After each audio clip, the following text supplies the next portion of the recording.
يوسع وصول طويلة من فابريس جوما و2006 جول جول جول جول الهدف الثاني الشحات.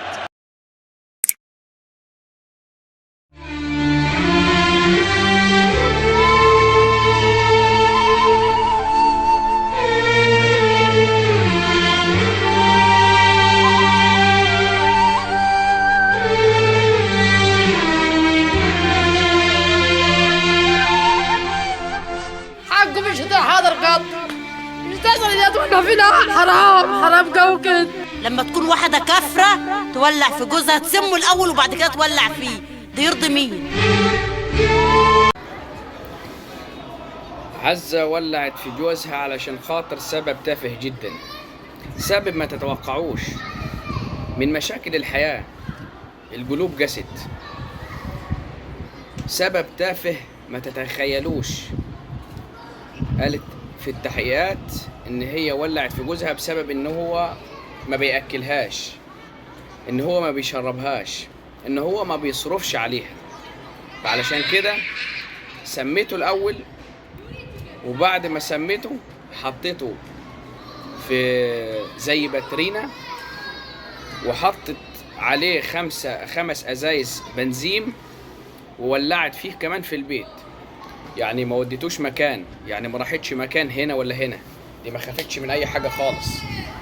اللي هي عملته سميته الاول، وبعد ما سميته حطيته في باترينا وجابت عليه 5 ازايز بنزين وراحت مولعه فيه. تعالي يا عزه، ايه اللي هيحصل يا عزه؟ ده ما بياكلنيش ولا يشربني. نهارك طين يا عزه، نهارك اسود يا عزه. ما بياكلكيش ولا يشربكيش، تولعي فيه، تولعي فيه، تسميه الاول. طب كيفكيش ما سميتيه مات خلاص، سيبيه بقى، سيبيه يدفن. يعني روح ما تتعذبش تاني بعد الحرب، ما هي خلاص ماتت. بعد السم تولعي فيه كمان في، يعني ما حدش هيعرف ان انت ولعتي ولا جبتي ولا عملتي اي شيء. جايبه باترينا وحطها في الشقه بتاعته وحط عليه 5 ازاز بنزين وولعت فيه. ما بياكلكيش، ما بيشربكيش، روحي عند بيت اهلك، اتطلقي منه، سيبيه يعيش حياته، سيبيه يشوف له واحده تانية يمكن تيجي وتستحمله. الدنيا يا جماعه بقت صعبه، الدنيا بقت صعبه والحياه بقت غاليه. عشان كده لازم يعني الرساله هنا لازم يكون في، يعني نستحمل بعض شويه، لازم يكون في طولة بال. الناس مع الغلاء اللي حاصل ومع الدنيا ومع المصاريف ومع ده ومع ده ما بقتش حامله اي حاجه خالص. يعني كل واحد دلوقتي يأثر في طلبات البيت، مراته تجيب له ازاز بنزين وتولع فيه، لو في الاخر تسمه الاول. سميته الاول عزه، قضت على حياته وولعت فيه بعد ما ماتوا. حلوه الجمل دي. فيعني المطلوب من الموضوع يا جماعه ان يكون في شويه صبر، ان يكون في شويه تحمل. يعني مش على ادفه الاسباب. ما بياكلكيش ولا يشربك يا عزه، تسميه وتولعي فيه. طب اديك هتشين يا عزه، هتروح عند ملك الملوك يحاسبك على اللي عملتيه فيه.